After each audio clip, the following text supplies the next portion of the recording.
Ampitombona aminareo ane ry havana ny fahasoavana sy ny fiadanana avy amin'ny Andriamanitra Ray sy Jesosy Kristy Tompontsika.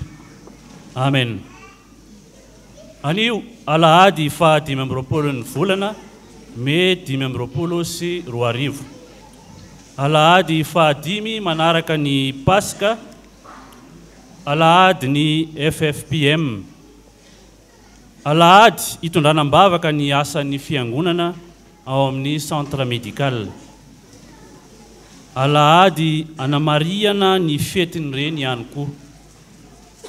Mbola ibanjinantsika hatrany ny lohahevitra hoe mitaridalana ny fanahy masina. Ny liturgia amin'ny endriny voalohany no anatanterantsika izao fanompoam-pivavahana izao. Iara isangana isika anao ny hira fanentanana ny azakazaka masina.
Usorna si fiderana Andriamanitra e iarantsika mamaky ny salamo efa voalahatra. Amin'ny anaran'ny Tompo, isaora ny fanahy,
iombina amin'ny vavaka isika.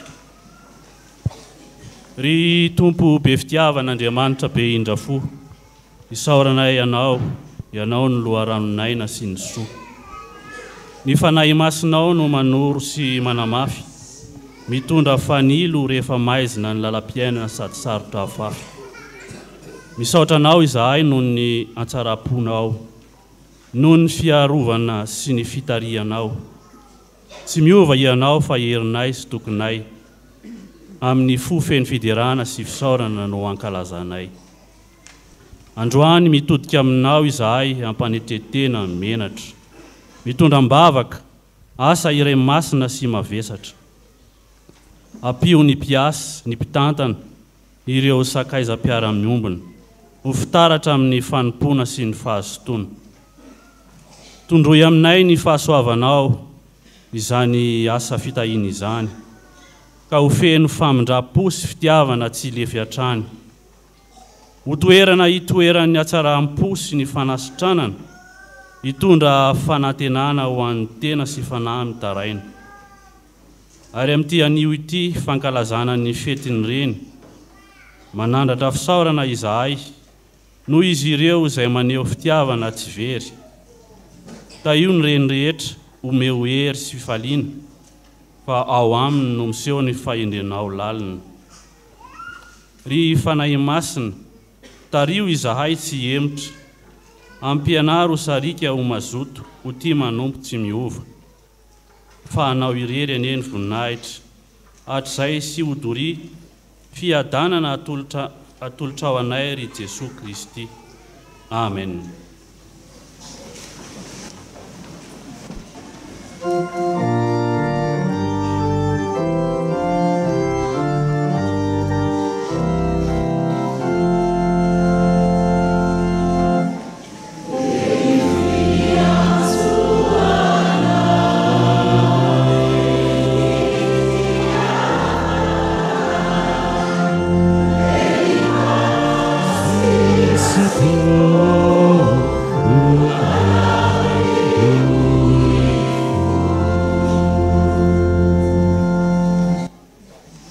Ry havana, tsy natateraka izany sitrapon'Andriamanitra izany isika, ka andeha hanantona ny tompo hifona eo anatrehany, ka hanaraka ao am-pontsika izao vavaka izao.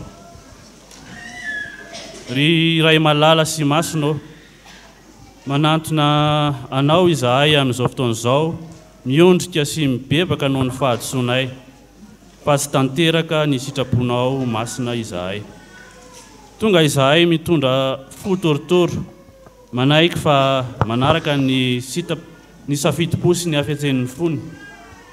Nanao araka ny fahendrenay manokana, ka nanadino ny lalana tianao izorana. Ry fanahy masino, mpanome aina sy fahazavana, ianao ilay mitarika amin'ny marina rehetra, ampio izahay ahalala sy anaiky ny fahadisoana. Anavao ny saina sy anamasina ny fo. Aseho ianay ny lalana tokony ho ale, ka mitari anay ho amin'ny fahamarinana sy ny fahamasinana. Noho ny ranao nanadio anay, mamerina anay ho amin'ny fanekempihavanana amin'ny ray, ary ombao amin'ny fanahy masina izay mitarika sy mampahery. Mino izahay fa ianao tsy mahafoy anay, dia tsy mendrika azy. Aoka ho velinao aminay mandrakariva ny fanahinao, ho mpitari-dalana, mpanoro hevitra sy mpanamasina anay.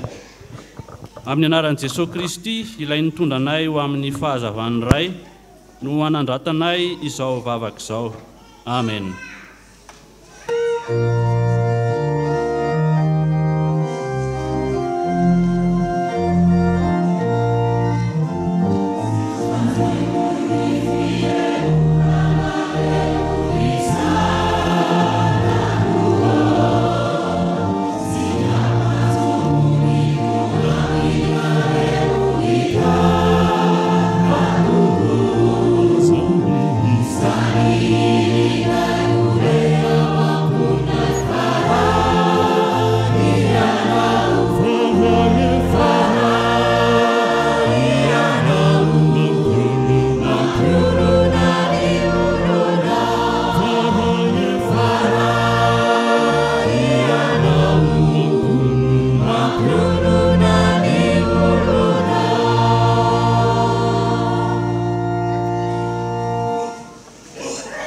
ho antsika izay ny bebaka marina tokoa mitsangana andray ny teny famelan-keloka izay atolotsy ny tompo amintsika.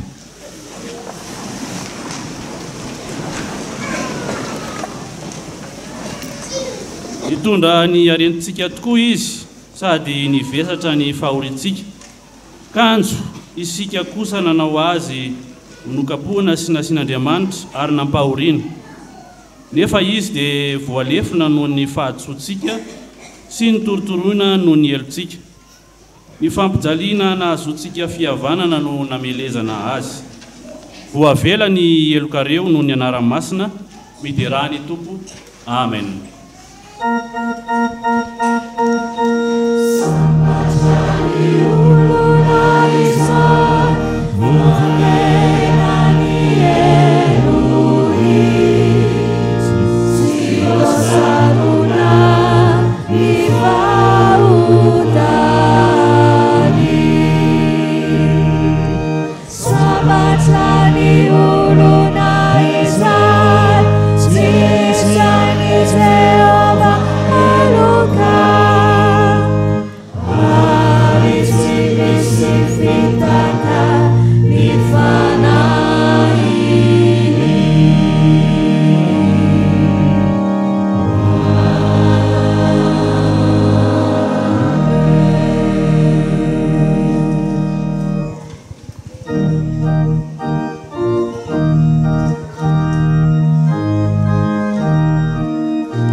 Isika iaraka nambara ny finoantsika izay iombonantsika amin'ny fiangonana masina manerana izao tolotro. Dia ny fanekempinoana laharana fahaefatra manao hoe manambara ny finoantsika an' Jesosy Kristy isika dia araka ny tenin'ny Jaona mpanao batisa hoe ino ny zanak'Andriamanitra dia manaikitra ny fahotana izao tontolo izao. Araka ny teny nataon'ny Andrea hoe fa nahitan'ny Mesia izahay. Araka ny teny nataon'ny Samaritana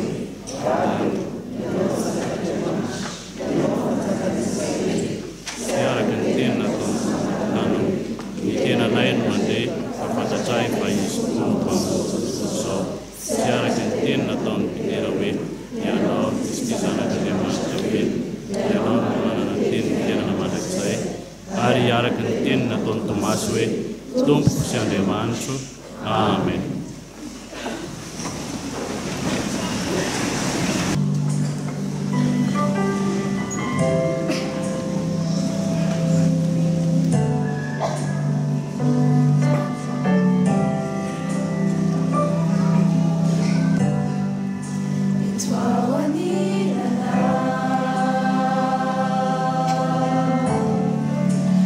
Chuma cha kiza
tonga eo amin'ny fampitondrana fahatelo isika manasa ny avy ao mivomera ny ankohona sy fanabeazana androso hitarika antsika amin'izany.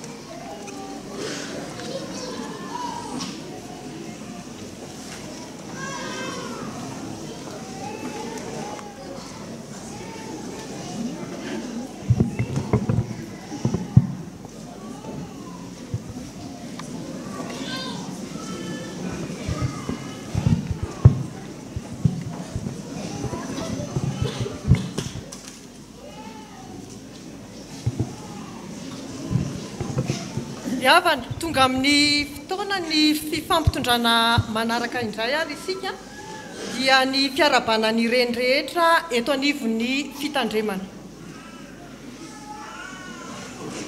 Fa izao kosa dia feno hery dia ny fanahin Jehova mba amin'ny rariny sy ny faherezana. Mika toko fahatelo andiny fahavalo tapany voalohany.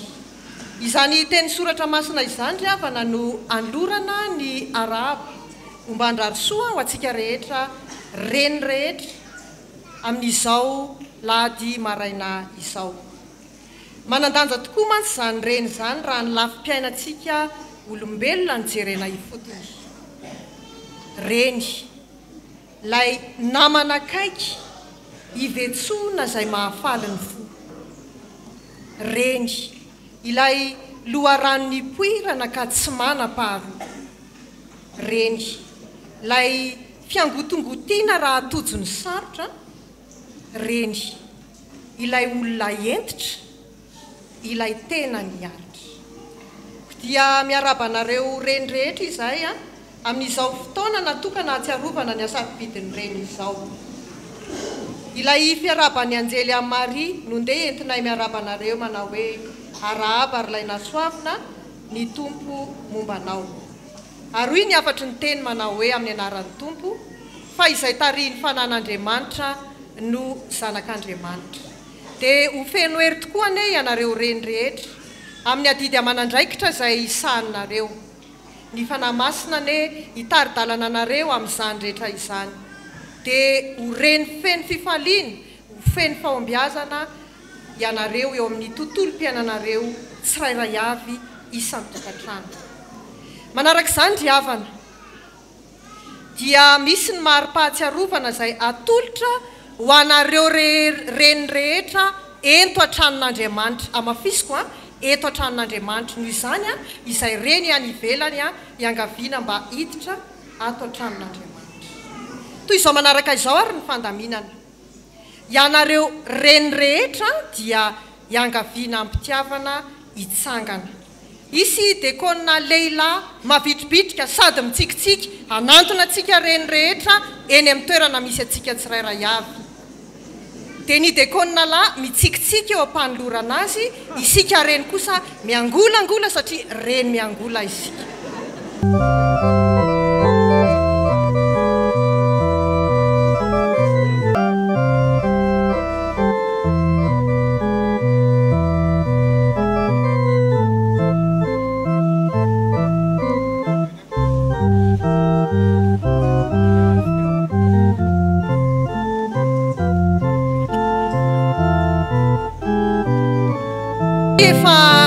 Eo ampelantanantsika reny rehetra ny fanomezana dia misy ny afatra mifandraika amin'izany hoentiny ray aman-dren'ny mpitandrina izay arahana vavaka.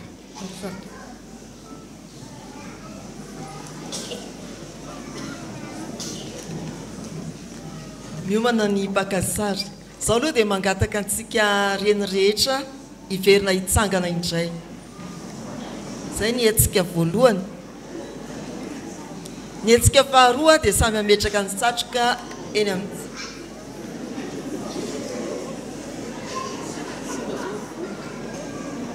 Zay ilay hoe miomana amin'ny pakazary. Ny hetsika fahatelo dia hanala ny satroka indray. Ary hetsika fahaefatra dia raha maky ny voasoratra ao amin'ny satroka manao hoe FJKM isotro fitiavana fa izao kosa dia feno hery teny fanahin'i Jehova. Mika toko fahatelo andiny fahavalo.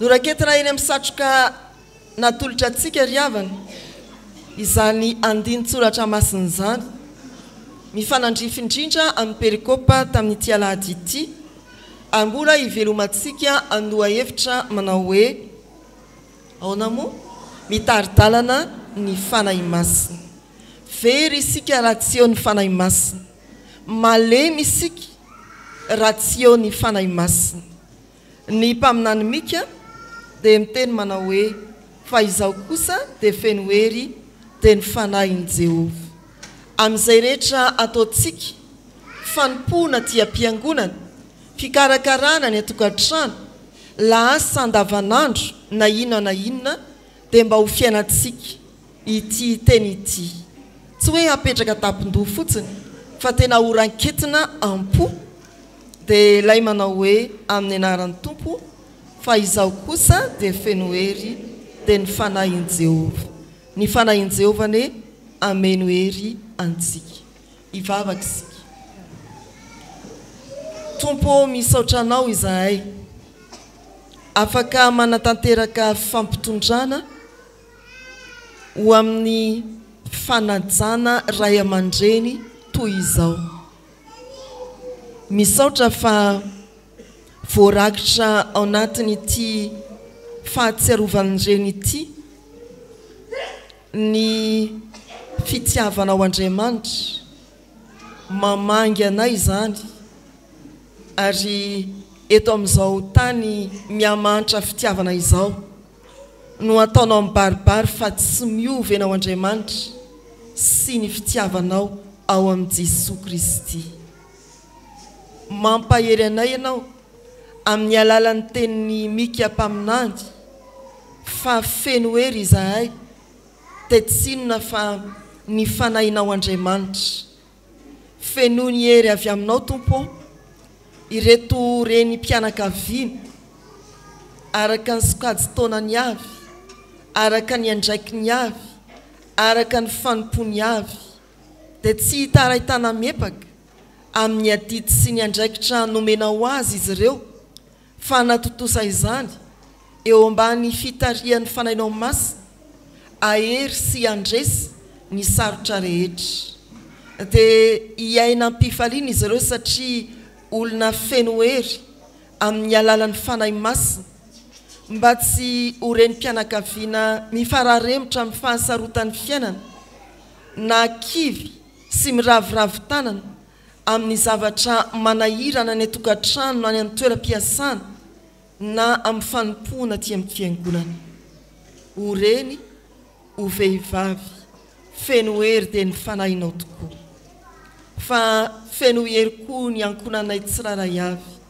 mba hahazahoan'izy ireny manemitra anay amin'ny adidy izay iandreketanay manomboka ao atokantrano seny amin'ny asa mba tena ho tananakavana sy akavianay izy ireny tompo fa tsy olona navesatra anay dia matoky izahay Andriamanitra fa omenao ireto reny reto koa ny fahasalamana omenao azy ireo ny heritsaina ary ny herim-panahy indrindraindrindra araka ny teny izay efa ny fanomezana ny amin'izay mahasoa ny tsirairay ianao no mahafantatra ny amin'izany tanterao amin'ny fotoananao Andriamanitra sy araka ny sitraponao amin'ny anaran'i Jesosy lay lohan'ny fiangonana no hanonanay ny vavakay amen petraka ianareo ry havana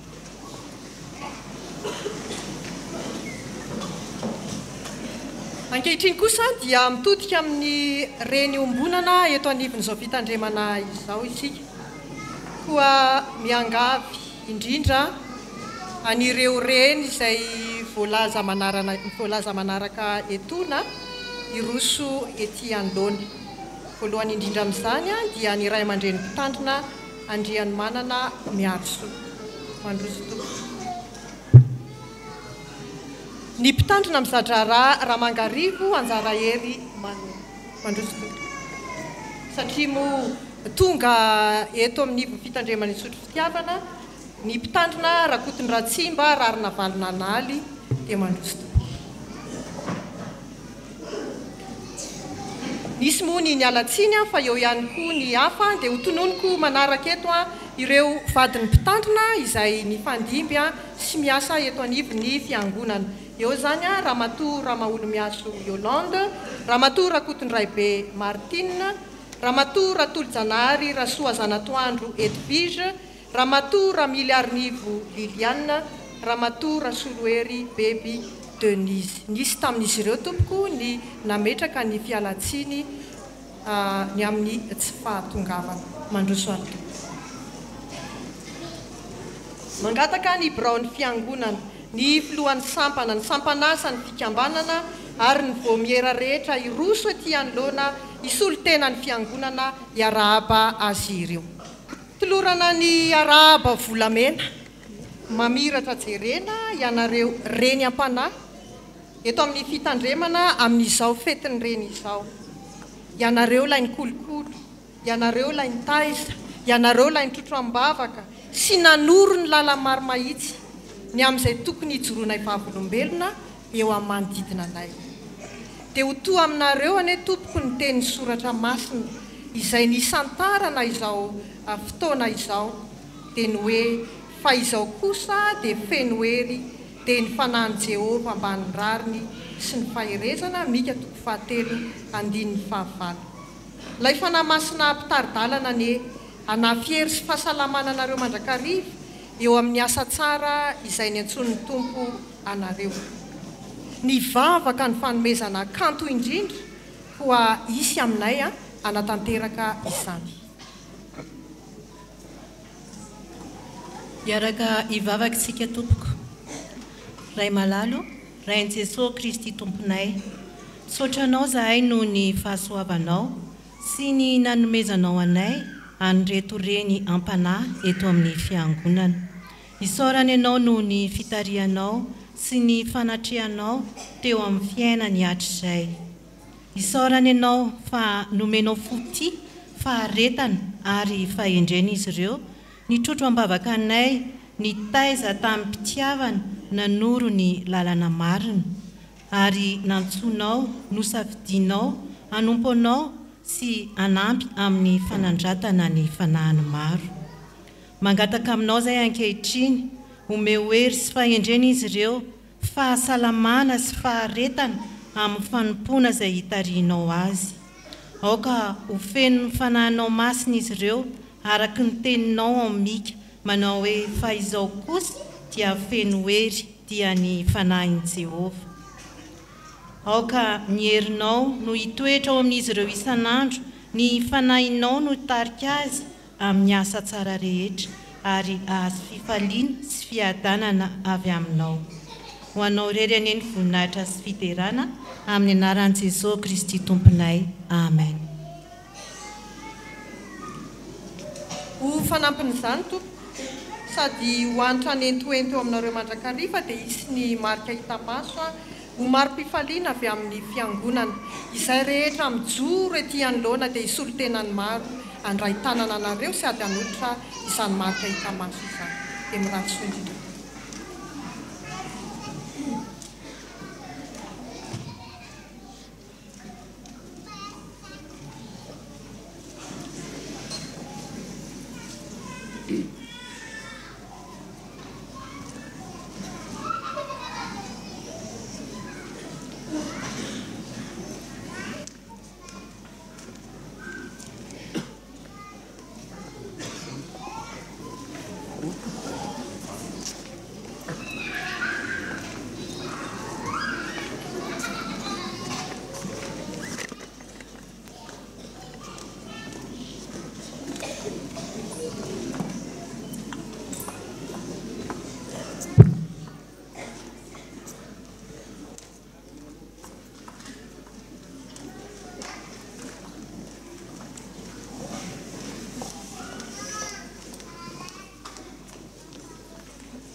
eny ary havana misy olo tena ny renidrehetra izay najoro ny fiangonana teo a ary indrindra ireto reny navahana manokana raha mandray fitenenana eto ankehitriny.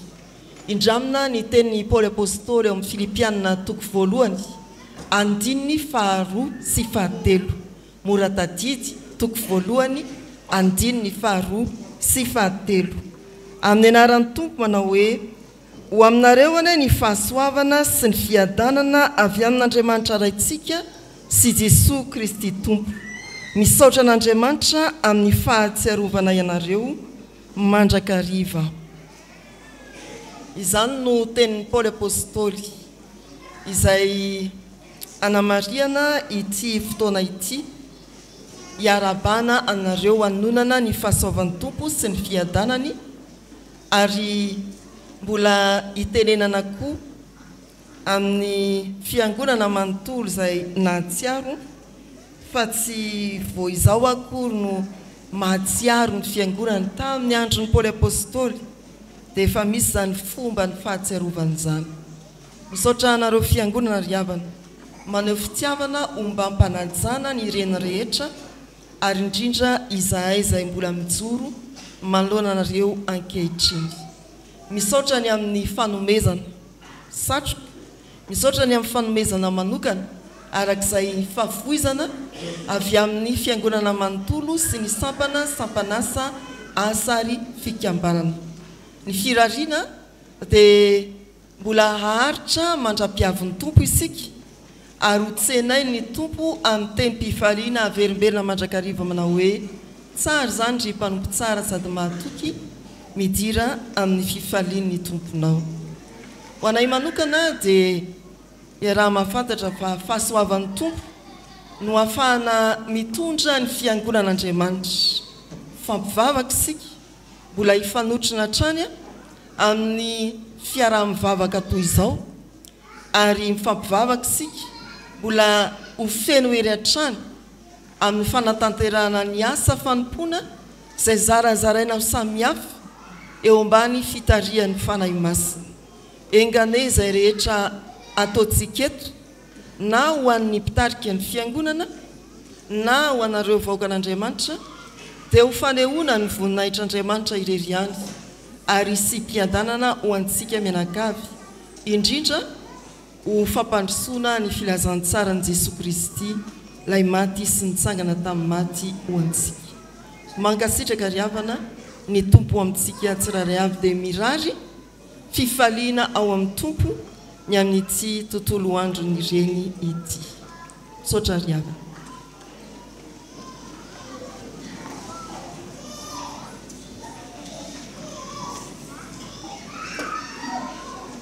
Arak'izay hitantsika teo dia nampitondra fialatsiny tsy mahita antoerana azy ny vadiny mpitandrina Solohery Paul izay nampita-dranomasina torak'izany koa ny vadiny mpitandrina Ramaolomiasy Sosolofo ary ny vadiny mpitandrina Ratolo-Janahary Honory.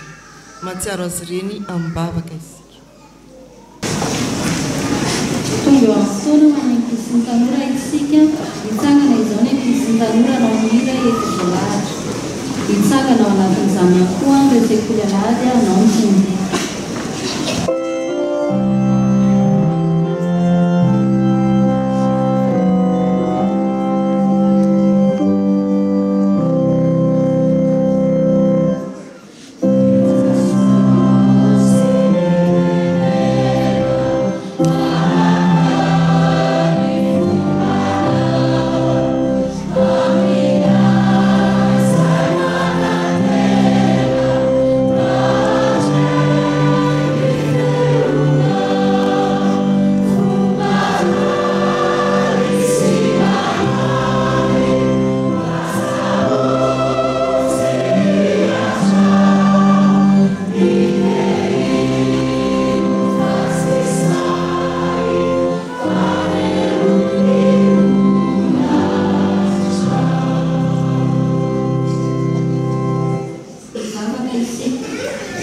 Jesosy indreto ny ankizy sy tanora rehetra tario amin'ny alalan'ny fanahy masina mba ho zanaka manoka ankatony ray aman-dreny rehetra mba hisehoany tomponay trano fiainana amin'ny anarany Jesosy. Amen.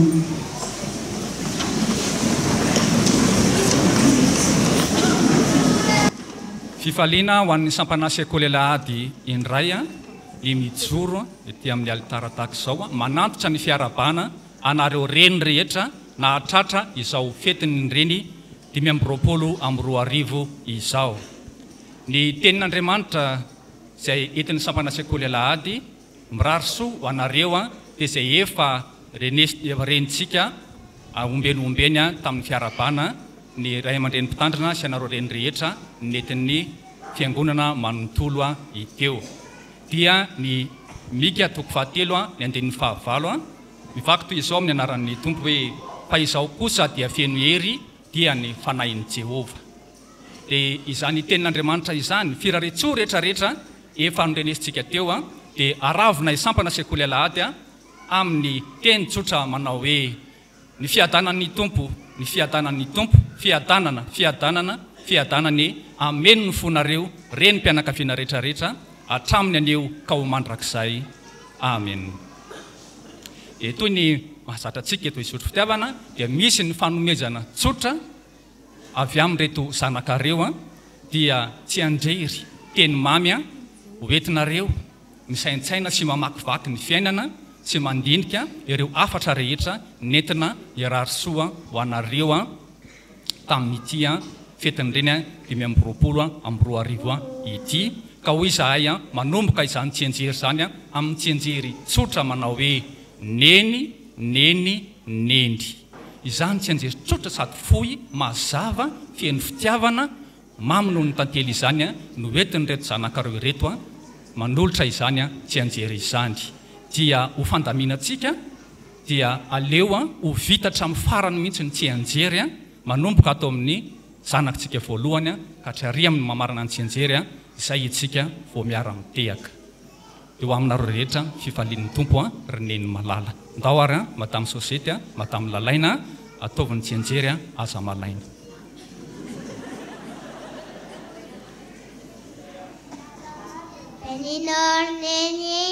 Nous sommes faites noisos, Samashi Santeni, Simanar Tavano.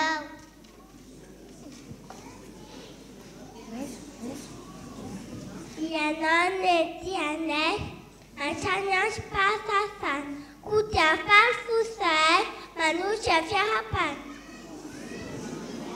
Simamana Naumena, Isa Nakau. Tuaca fenfayenjena luet marabanau. Nana ni teza nana flash ni kuruna sai nasapina na zemas. Idue chano tiacar sad mikat sad mirid denotera manabar sad denotera charanji.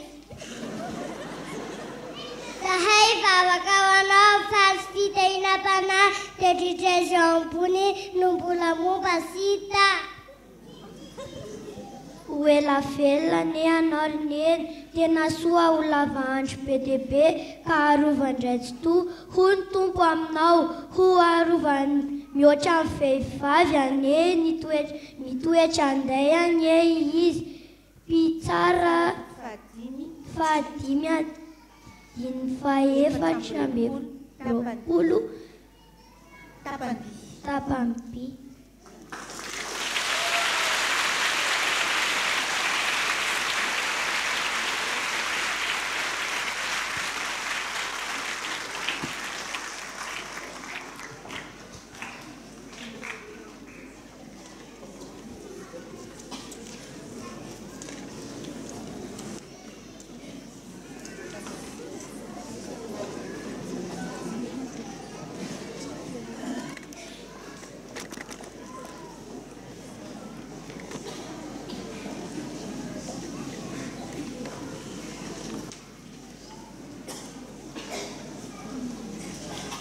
Vavaka isika Jesosy tompo Andriamanitra ray zanaka fanahy masina dia misaotranao izay fiangonanao mbola nafahanay tamin'ity fetin'ireny 2024 ity nahafahanay zanakao hitrotro ambavaka ireo reny rehetra eto amin'ity tranonao masina ity dia mametraka ireo reny rehetra izay ry tompo eo ambany fahasoavanao mandrakariva ho amin'ny fitarin'ny fanainao masina isan'andro san'andro amin'ny fiainan'izy ireo amin'ny anaranao Jesosy naovanay izany bavaka izany.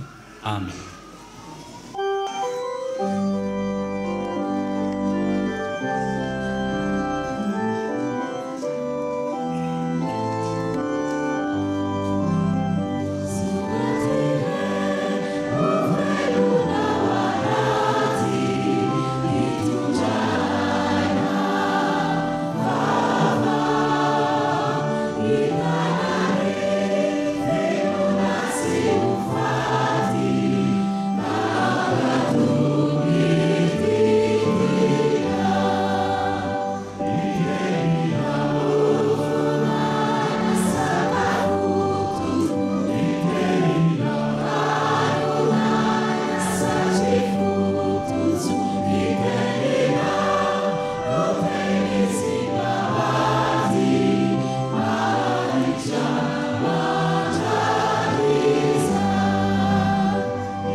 Isika ray malalo misaotra ny amin'ny famindraponao aminay ka mbola hanomezanao anay izao fotoana izao ahafahanay mamaky sy miaino ny teninao izay hainao an'izay mahazo azy. Ny fanahinao masina hitaridalana amin'ny mpanomponao izay hitondra ny hafatrao mba hanambarahany izay sitrakao. Aoka hiasa aminay vahoakanao izay ihany koa ny fanahinao masina ka hahatonga anay ho tia sy hirakitra ao am-ponay ny teninao. Ampangino izay feo rehetra tsy avy aminao. Amin'ny anaran'i Jesosy nanaovanay izany vavaka izany. Amen. Miaraka mamaky sy iaino ny soratra masina isika ao amin'ny fanekena taloha. Bokin'ny Mika 7 andininy 5 ka hatramin'ny 9. Rehefa hita dia hovakiana amin'ny anaran'ny Tompo. Izao no nolazain'i Jehovah ny ampaminany izay mampanisy ny oloko dia ireo izay manaikitra amin'ny nifiny nefa mitondra fiadanana. Ary izay tsy manisy anao ambavany kosa dia iantsony anaovana ady masina. Koa izany no isian'ny alina aminareo ka tsy hisy fahitana ary ny maizina aminareo ka tsy hisy fankatovana. Fa ilentika tsy hanazava ampaminana ny masoandro ary ho maizina aminy ny andro dia homenatra amin'ny mpahita ary angay aimby mpanao fankatovana. Eny, hitapimbava avokoa izy rehetra satria tsy misy valiny avy amin'Andriamanitra. Fa izao kosa dia feno hery dia ny fanahin'i Jehovah mba mindrariny sy mifahirezana, mba hanambara amin'ny Jakoba ny helony sy amin'ny Israely ny fahotany.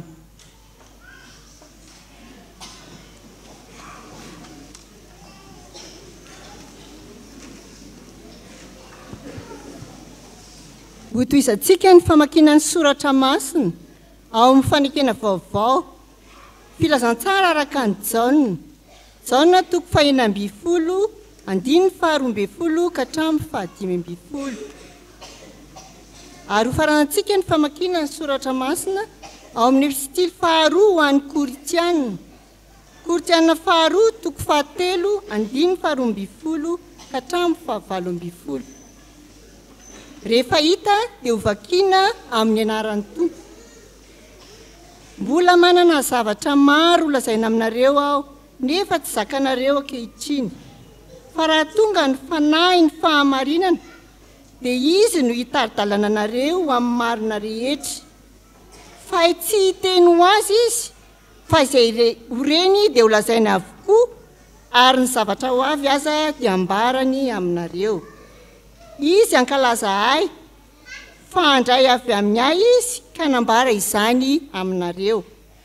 Izay rehetra nanany ray dia ahy avokoa, koa izany no ilazako fa mandray avy amin'ny ahy izy ka nambara izany aminareo.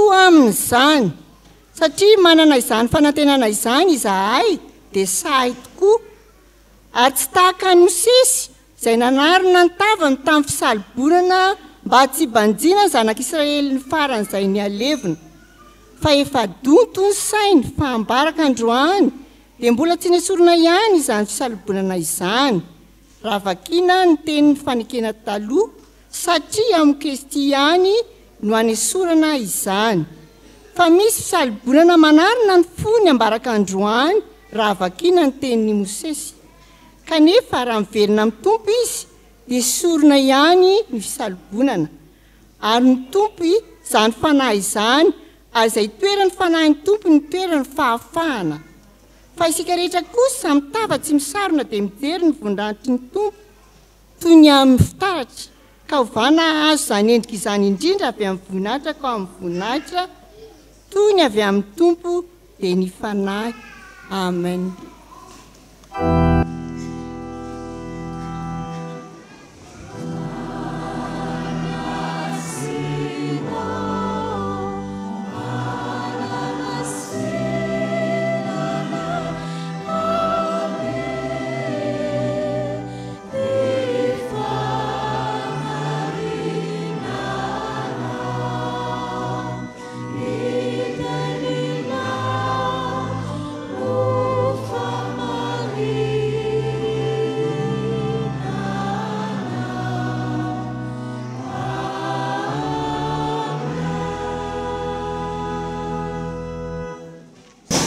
Mbola manona indray ny fahasoavan'ny tompo niavana ho amintsika fiangonana ary dia moratsika ny lalana marina hoe ny fanahin'ny tompo ao anatin'ity fotoana ny toriteny ity.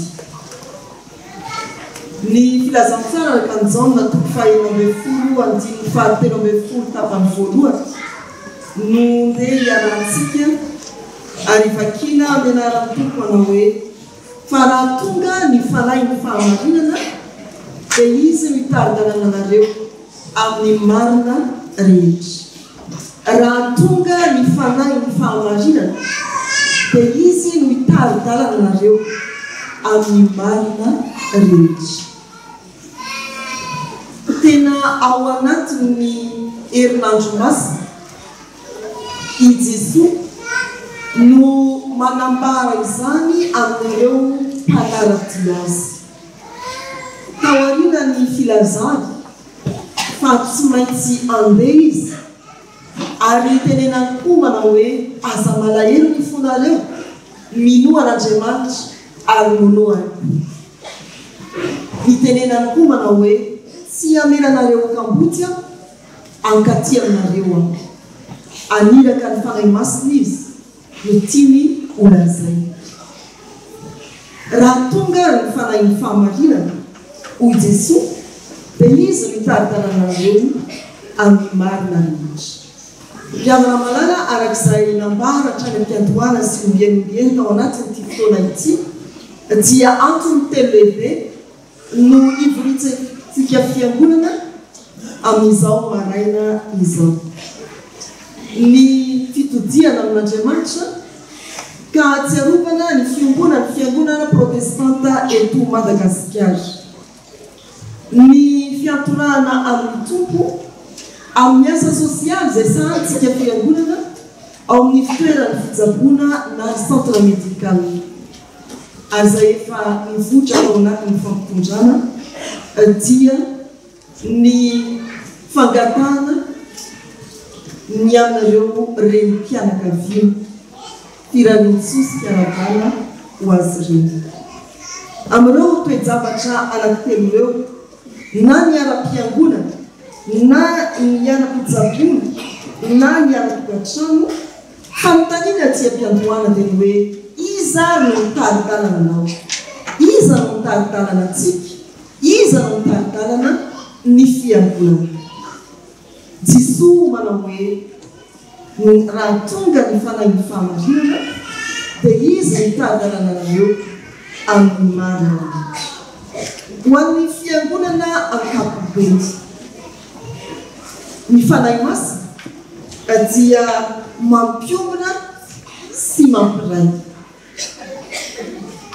ny fanahy masina dia mampifandray tadokanga ny olona samihafa nde jerena amin'ny fianam-piangonana tahaka izao manjary mira hevitra isika no ny asan'ny fanahy masina ka manana tanjona mitovy mandrak'izay n'Andriamanitra manana vina iaraha-mijery ny amin'ny fampandrosoana ny fanjakan'Andriamanitra ety amin'ny tany manana hevitra iraisana azahoana mijoro ho vavolombelony toy kanefa atao amin'ny fiangonana raha atao fotsiny fijerena ankapobeny dia maro ny lehilahy ary tsy vitsy ny vehivavy betsaka ny ankizy fatorako izany koa ny tanora ireo no manapa-kevitra ary no ny asan'ny fanahy masina dia miombona amin'ny hevitra tokana ny fitondrana ny fiangonana tsy tahaka ny fitondrana mpianatra iray na kilasy ho amin'ny délégué amin'ny kilasy anankiray na tahaka ny fitondrana olona ao amin'ny vondra anankiray mitovy firena tsia fa tena fahasamihafana milaza arena no mivondrona ao anatin'ny fiangonana fa raha tsy eo ny fanahy masina avy dia sarotra ny ampivondrona hevitra ny ampivondrona karazan'olona raha miteny isika hoe nde satroka nomena ny fetin'ireny dia misy sasany satrokiny makoa dia hoy ny hafa hoe metsika fa ny asan'ny fanahy masina dia mampanaka antsika hevitra anankiray nde hisatroka raha ny fiainan'ny fiangonana protestant teto Madagasikara hatramin'ny misiona norvéziana sy ny misiona RMS izay nanomboka asa tamin'ny fotoanandro dia efa nisy ny tsy fitoviana ny luterana sy ny calviniste fa ireo ny ombona voalohany nde iombona misy hitoviana ao fa inona ny azo iombonana ny fanahy masina dia mampiombona saingy raha mijery ny fiombona ny fiainan'ny fiangonana sy ankehitriny tsy mbola nahita hoe fiangonana atsina roa vao manomboka miasa na miorona ka nanonona ny anaran'i Jesosy hoe Jesu na nitondra baiboly katolika fa ity avokoa ny olo diako izany fa sarotra ny fiangonana protestant eto Madagasikara toy ny any vakivaky izy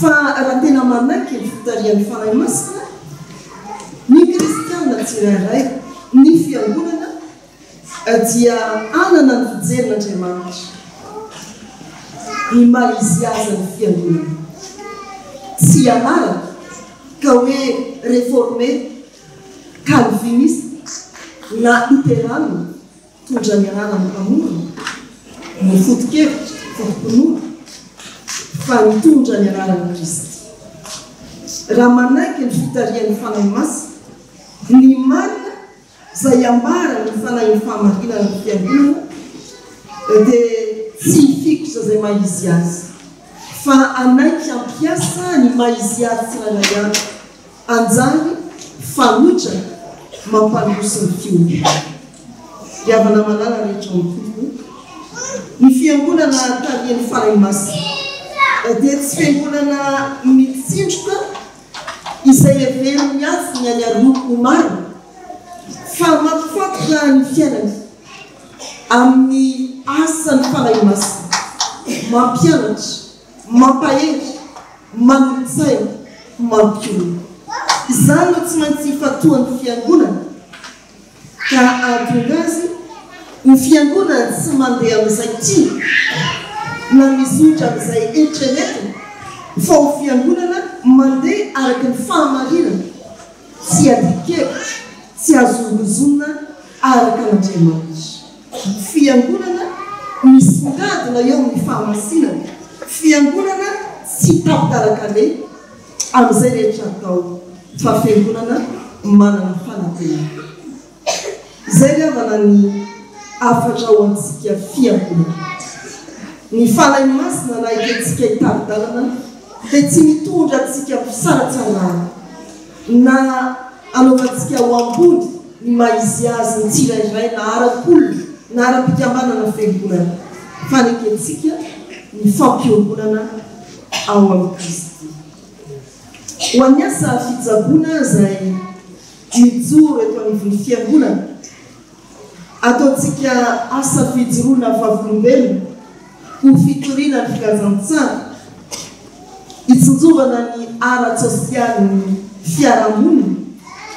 Dia averandray soratra masina manao hoe amin'ny anarantsy raha tonga ny fanahy famahinana dia izy mitarika anareo amin'ny marina rehetra.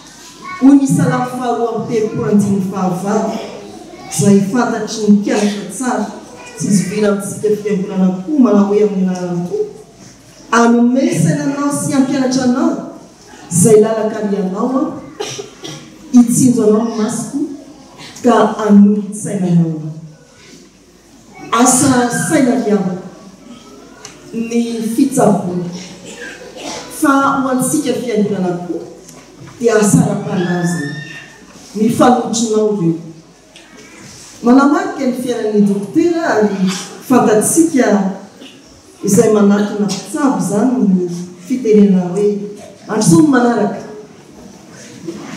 telo isan'andro ohatry ny fanafody dokotera hoe fitenena soratra dokotera ny dictionnaire fampiasan'ny dokotera inana izy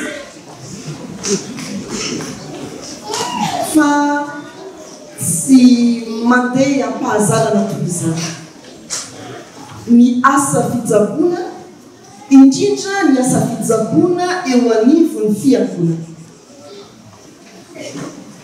Tokony ho taratra misy fahombiazana be be kokoa mihoatra noho ny fitsaboana mandeha amin'ny fahaizana mampahalala izay tena aderaina satria tsy misy mpianatra maritra fitotoana vao hoe ndeha hirahana ny asa. Nenay taloha ankehitriny maimaiky dia électoral de France fa ny dokotera tsy maintsy mianatra eo dia rainy izany fiango fa tsy vita ny fianaram-be natao na ny tsenjerymanitra sy ny tsenjery izay filazantsika azy ny fahombiazan'ny mpitsabo indrindra tia misetry ny fiangonana fa tsy maintsy manetry tena haka ny fahamarinana rehetra eo ambany fitarian'ny fanahy masina ny mpitsabo misehatra eo amin'ny fiangonana tsy mandeha ampahazana. Ary toy ny fiasa eo amin'ny fiangonana dia tsy maintsy manaja joro mahitsy ny fiarana amin'Andriamanitra ny mpitsabo kristiana manolona azy ny maratra fa eo ambony manam-pahefana amin'ny koa ilay Andriamanitra fitiavana tompony fahefana sy ny hery rehetra ary efa nanasitrana olona. Izany tsy maintsy ho saintsaintsika fiangonana misehatra eo amin'ny fitsaboana na dokotera ianao na mpitsabo mpanampy ianao na mpikarakara toeram-pitsaboana na manana anjara ao amin'izany fitsaboana izany. Tsy afaka andeha irery ka hitany marina misolotra aretiny manarazy.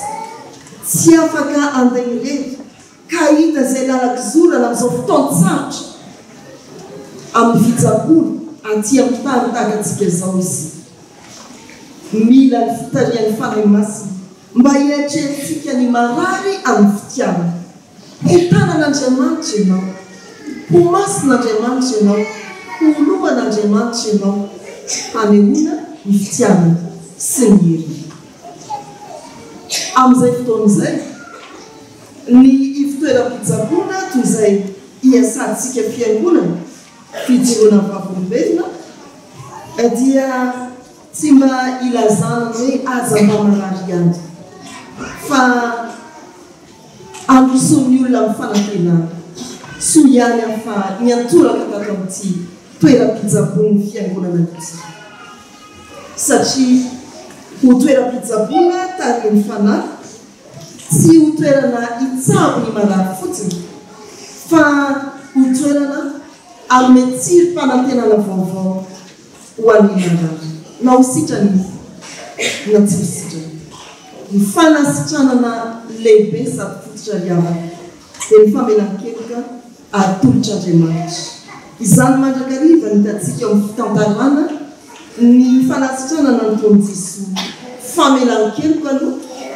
vao fananganana ny marary amin'ny lafiny anana sy dinganana izany eo amin'ny asan'ny fiangonana raha mametraka ny fitoerany fitsabony izy ampatsivona mandrakariva ambany fitarian'ny fanahy masina fa ny fibebahana mitarika ho amin'ny fanasitranana tsy avy antsony maro fa ny mpanota ibebaka tsy ny finaritra mila mpanafanaafody fa ny marary diavana malala rehetra amin'ny amin'ny fijoroantsika fiangonana eo ambany fitarian'ny fanahy masina ao anatin'izao sehitry ny fitsaboana izao dia ho tsaronjay ny fanerasera amintsika ao anatin'izany fitoeram-pitsaboana izany fa tonga eo amin'ny famonjena tonga eo amin'ny fahasitranana-panahy tonga eo amin'ny fanantenana an'olo izay mety ho fahatovina no ny fanantenana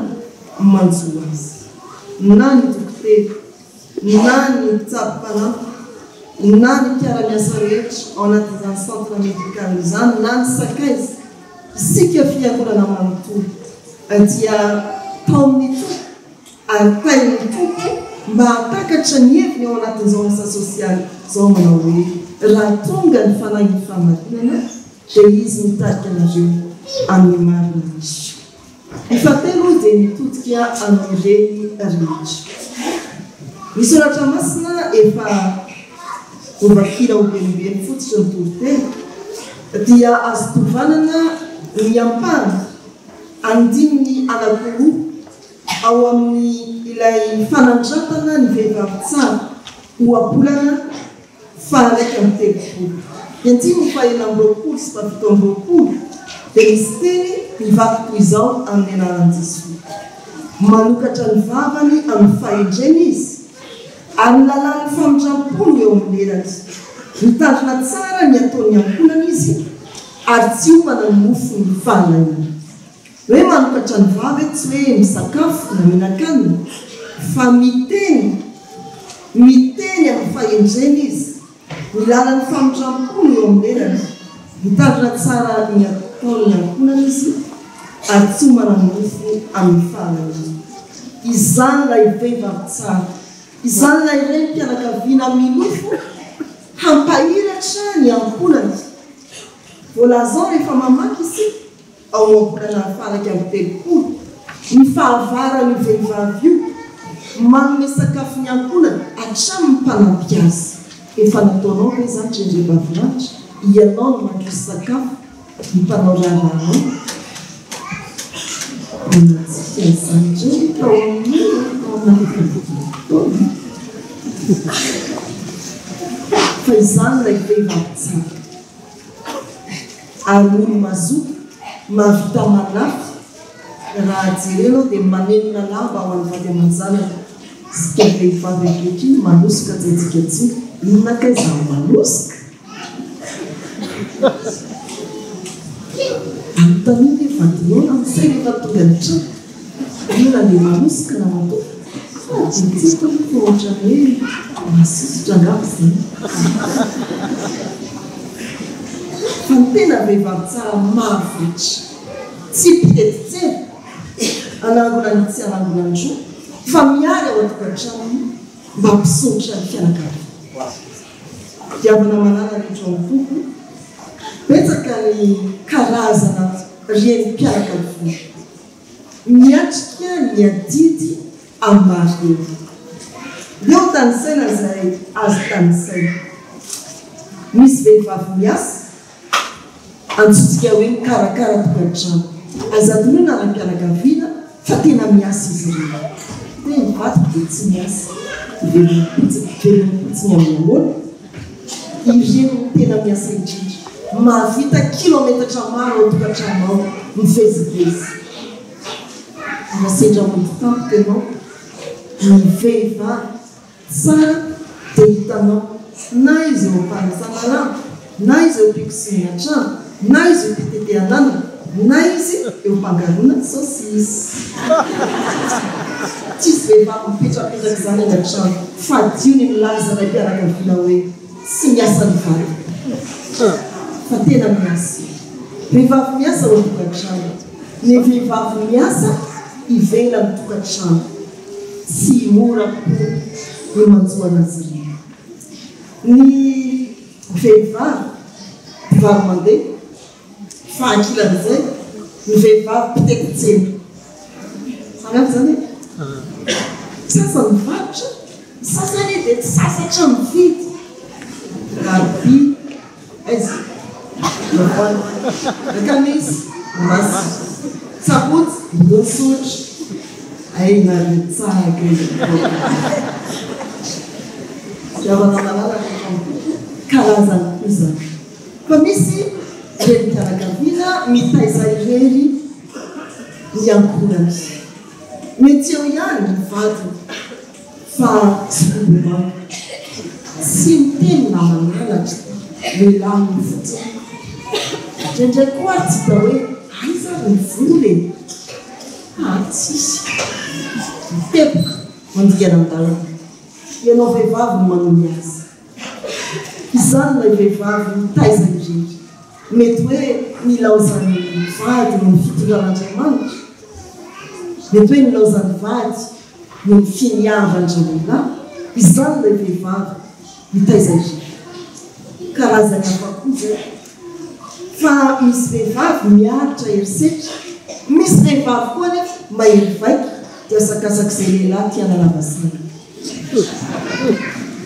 diavana malala amin'izany karazana rehetra izany ho antsika reny mpianakaviana mba hahatonga antsika ho sary iray araka Andriamanitra dia tsy maintsy mivelona isika eo ambany fitarian'ny fanahy masina ka manaiky ny teny Jesosy manao hoe raha tonga ny fanahy ny famarina dia izy no ampianatra anareo ny marina rehetra ny amin'ny teny olazainao mba ho marina araka ny Jesosy amin'ireo ankonanao ireo ny amin'ny fitaizanao ny amin'ny fitantananao ny vola izay miditra ao an-tokantrano mba ho ampahafatary ny fanahy masinanao ho marina araka ny Jesosy zany dia ho reny mpianakaviana ho vehivavy tsara araka ny mabolana fa araiky amin'ny telopolo ny reny tareny fanahy masina ny avana dia reny feno fahendrena feno hoe mampandroso ny fiainana sy ny fiainany ankonana ary ny fiainam-pirenena na efa zokiolona ianao reny mpianakaviana na mbola tanora vao miditra eo amin'ny sehatry zany fanambadiana mijoro amin'areny rehefa hitarika ny fanahy masina dia misy lanjany eo amin'ny vadinao ianao misy lanjany eo amin'ny zanakao ianao misy lanjany eo amin'ny fiarahamonina tokoa mandiana ry havana amin'ny lafiny rehetra eo amin'ny fiangonana hitarika reny fanahy masina ho amin'ny fampiraisana marina amin'ny lafiny ara-pitsaboana hitarika reny fanahy masina hitondra fahasitranany ara-panahy sy ara-nofo eny ana-tsaina ho an'ny mpiarabeny amin'ny lafiny ara-tokantrano hitarika reny fanahy masina mba hahatonga an'ireny ho vehivavy tsara ao amin'ny Kristo tsy hoverina ovinana ovina isika raha manaiky ho tarian'ny fanahy masina amin'izao amin'izao dia meteza ho tarian'ny fanahy masina amonina vavaka hoe Jesosy leo amin'ny fanahy masina hampahafantatrana ny marina rehetra hitondrako ny fotoana amen. Hivavaka ry tompo Andriamanitra io dia iray miasa ankalazany ny anaranao ny amin'ny teninao indray omenao anay azonay mandeha araka ny fahamarinana tokoa eo ambany fitarianao amin'ny anarany fanahy masina faranay ianao tompony ny amin'ny teninao mampatsiaro anay fa rehefa tariany fanahinao masina izahay dia tafahombona sy mahay ny indray indrindra eo anivon'ny fiangonana ny fonanay tompo ankehitriny dia tena feno tokoa ny fizarazarana sy ny fisarahana eo anivon'ny fiangonana na dia eo amin'ny fiainanay fotsiny ihany azy ifonanay tompo satria tsy manaiky ny fitarianao izahay ka manjary misaraka sy tsy miaraka amin'ny hafa indray koa mifony izay tompo fa tsy mety mifantoka amin'izany fitarianao fanay masiny izany manderaka ny herin'ny tenanay irery fa indrindra manderaky ny hevitray tsy izay heverinay ho fahamarinana eo amin'ny fiainanay tompo ifonanay izany fa ankehitriny tena vonona izahay anavoan'ny fiainanay indray anaiky ny fitarianao andehananay amin'ny fahamarinana araka ny sitraponao Andriamanitra ka amin'ny fiainan'ny fiangonana dia ho feno fiombonana mandrakariva izahay ny tena mendrika ny voninahitra ao Andriamanitra ary mba tena ho saina iray sy vava iray koa ny rahanay mankalazanao Andriamanitra tompo mitazika anay ihany koa ianao eo amin'ny sehatra ny fijoroana vavon'olezina eo anivon'ny fitsaboana amin'ny alalan'ny fanay masina rehefa tarianao izahay dia mandeha amin'ny fahamarinana tokoa fa indrindra miasa amin'ny fitiavana maneho ny voninahitra ao dia tsy andeha irery izahay tompo fa hiaraka aminao amin'ny alalan'ny fanay masina dia ho fitaovana mahomby eo am-pelatananao Andriamanitra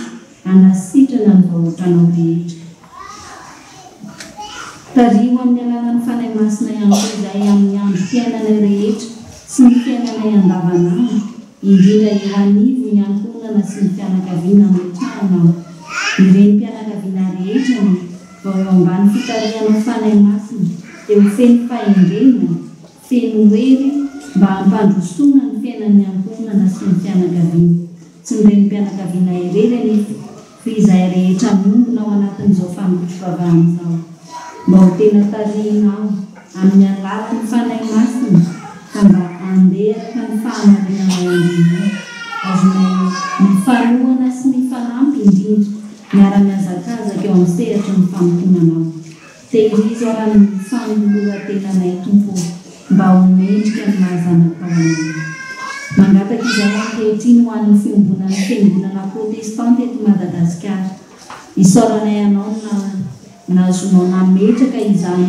eo anivon'ny fiangonana ny angatanay tompo niesanao amin'ny alalan'ny fanay masina mba hitarika ny fiangonana protestante rehetra ho tafahombona tokoa ka tsy ho baikoa ny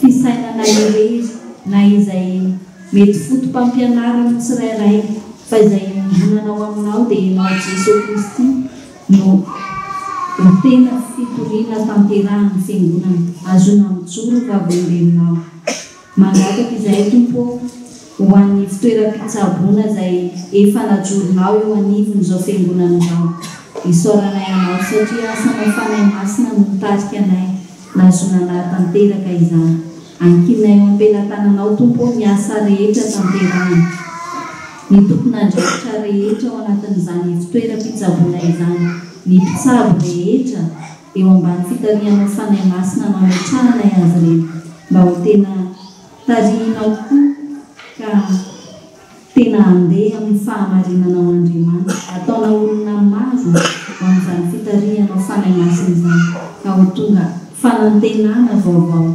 fifaliana vaovao indray eo ambany fitarianao tompo Andriamanitra mangataka aminao izahay tompo ho an'ny fiainan'ny fiangonanao ny asa rehetra tanterahanay eo anivon'izao fiangonana izao tafinierim-panahy avy aminao izahay azonay mahatanteraka izany isaoranay ianao no ny amin'ny mpanomponao izay miombona aminay ao anatin'izao fanompoam-pavahana izao ianao no mahita azy ireo mijery azy ireo ianao ka hampahery mandrakariva eo amin'ny sehatra ny fanomponanao Andriamanitra izay efa niantsonao sy nividiananao ny tsirainay azy ankinao am-pelatananao tompo ny fiainan'izy ireo sy ho avy manontolo indrindra izay mbola ho tanterahany eo amin'ny sehatra ny fanomponanao mangataka aminao izahay tompo ho an'izay rehetra tsy mba afaka miombona aminay amin'izao fanompoam-pavahana izao ianao no mahita sy mahalala azy ireo vangio amin'ny fitiavanao tompo araka ny abindra fonao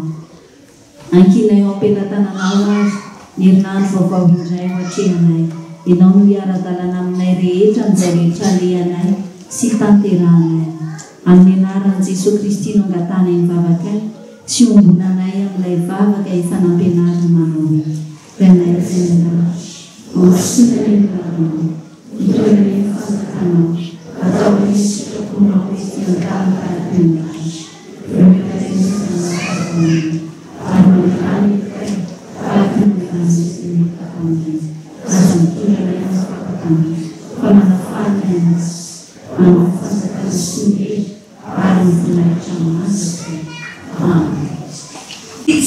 ary naoatrinona ny laninao mihoatra no ireto dia monerako rehefa miverinao lioka toko fahafolo andiny fahatelopolo tapany zany tenin'Andriamanitra izany no tonono filakevim-pitantanana centre médical efitsika misotro fitiavana amintsika mpianakaviny finoana miangaviana isika sakaizany dispensaire rehetra mba hitsangana ho fijoroana vavolombelona amin'ny asany tompo tanterahantsika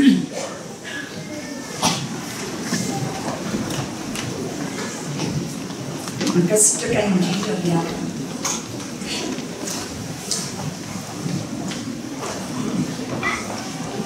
toy izao raha tsy ahidina fohy ny momba ny centre médical misokatra ny taona 7,750 ny dispensaire novembre 4 no nitokanana ny toerana vaovao ny dispensaire izay misy azy ankehitriny hatramin'izay ka hatramin'izao no ny dispensaire dia tsy miankina amin'ny tetibola ny fiangonana ny fampandehanana azy koa hanatsangana ny sakaizan'ny dispensaire izay nanolotra 4,000 isam-bolana sy ny mpanohana ny dispensaire manome iray alina ariary isam-bolana misy koa ny fanampiana arabola avy any ivelany tamin'ny taona 3 sy avy amin'ny fikambanana ilay fotoa marsa tamin'ny taona 4 hatramin'ny 10 nanohana ny asan'ny dispensaire nanampy ireo misy kapizahana miaraka amin'ny fanafody 3 andro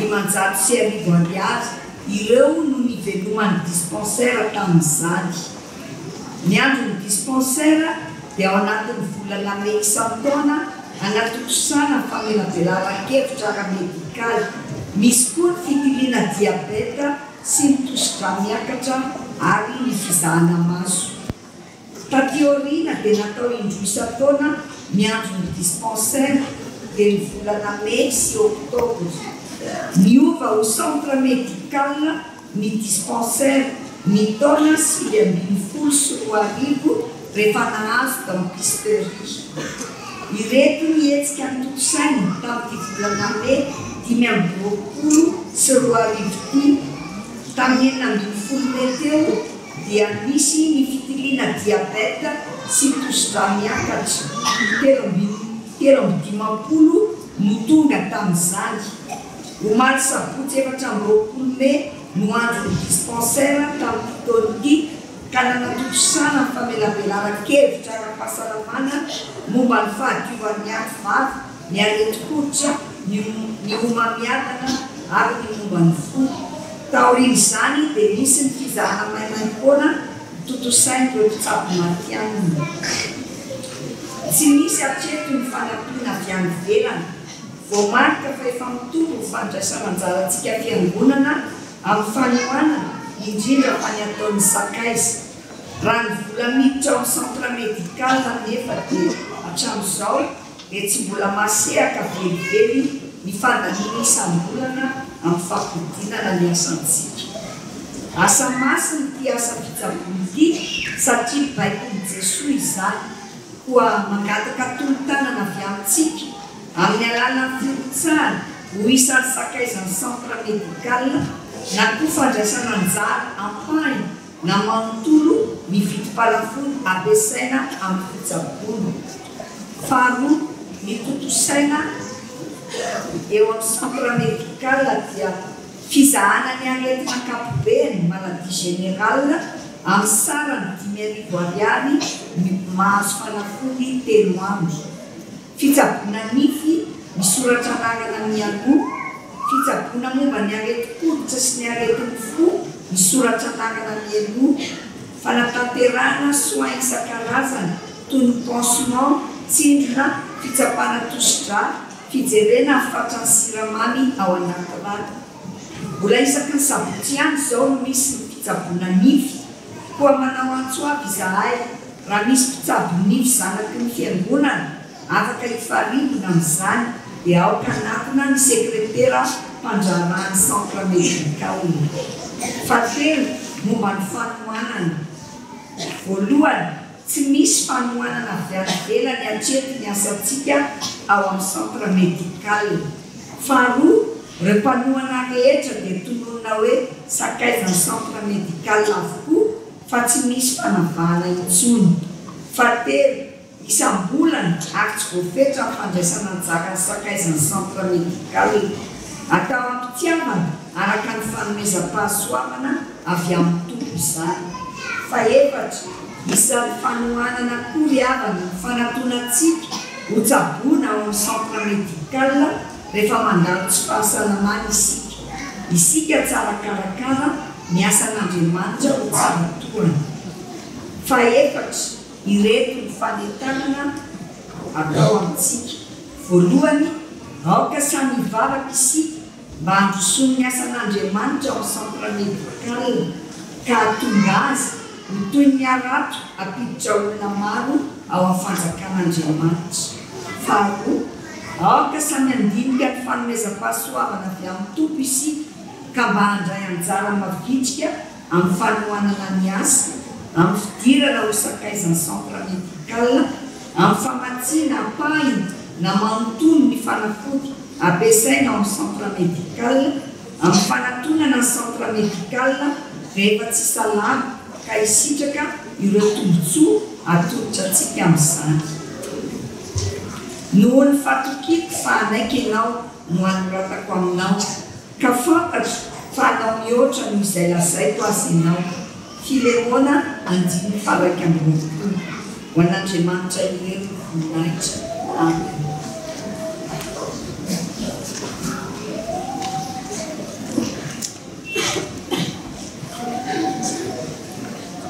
Bendravana misaotra ny avy eo amin'ny filankevi-tantana ny fitoeram-pitsaboana ny centre médical sika mitondra ny tsara fantatra momba ny fanentanana amin'ny asa miandry antsika.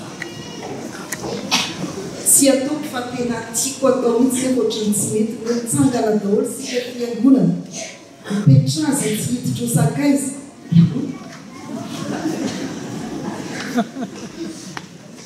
petsibeo raha nanoko masy ireo mitsangana sika hoe mangataka ny sakaiza mitsangana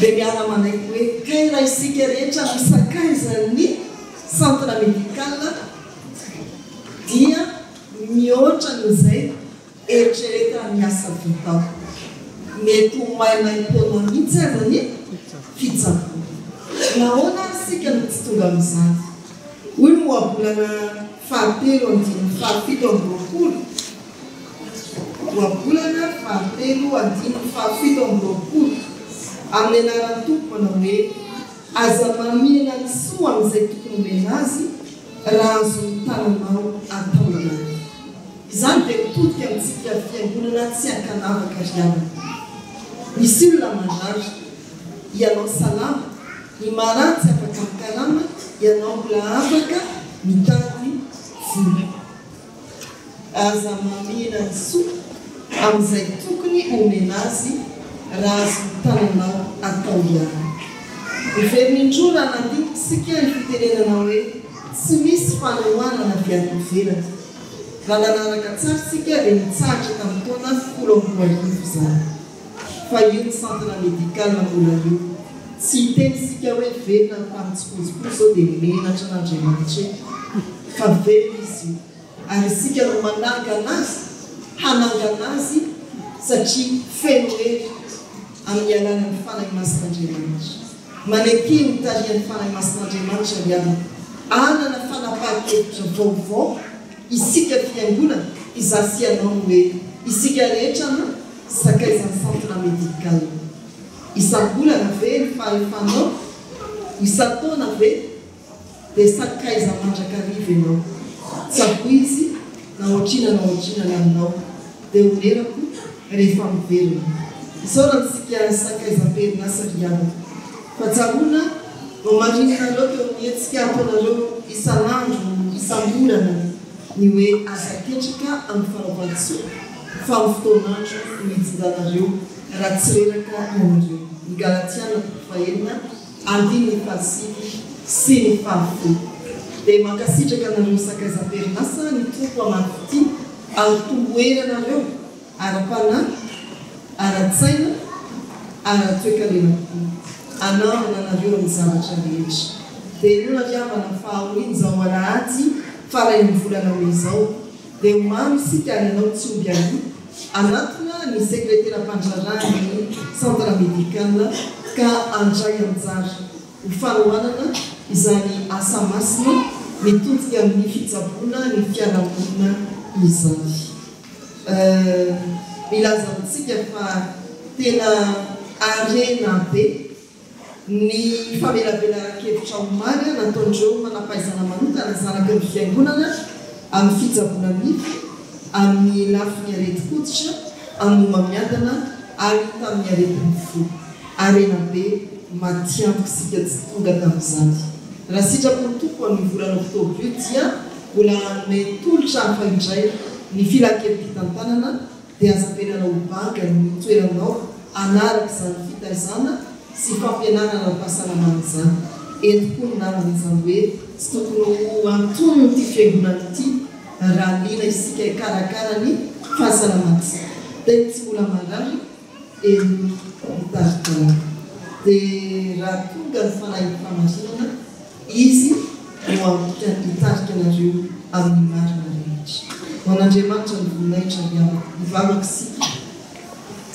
Andriamanitra misaotra anao fa manaitra anay ny asa napetraka ao amin'ny fiangonana amin'ny filazanao manao hoe tsaboy izy fa na ohatrinana inao dia onerako rehefa miverina manaitra anay koa ny filazana fa raha misy azo tananay atao ihany dia tsy tokony aniana ny soa ho an'izay homena azy izahay ampaherezo ary izao fiangonana izao mba haneo ny faharebiazanao ao anatin'izay mety heverany tena mikesy bitika tsy mitsinona akory ka andray anjara mavitrika amin'ny asa fitsaboana sanin'izao fiangonana izao ampaherezo ny tsiraray atoky anao Andriamanitra ilay tompony fiantsona sady tompony asa ahefa ny fikasana tsara ao anatiny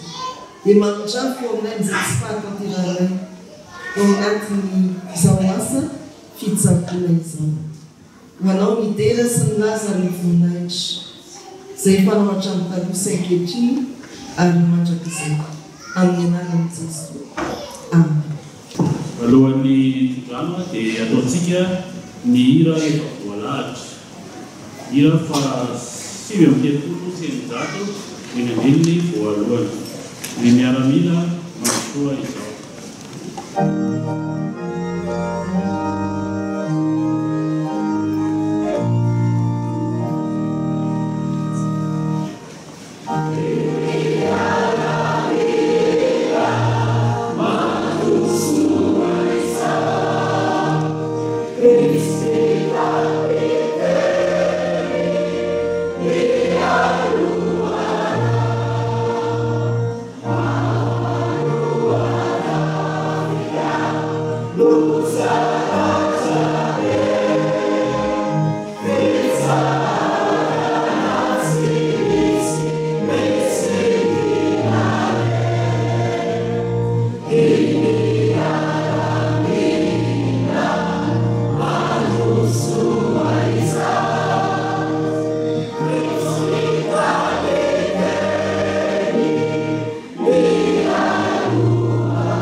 ny fahasoavan'i Jesosy Kristy ny fitiavan'andriamanitra ray mihery sy ny firaisana amin'ny fanahy masina ho aminareo rehetra hatramin'izao sy ho mandraka izay. Amen. Petraka mamoana vavaka ampomanina.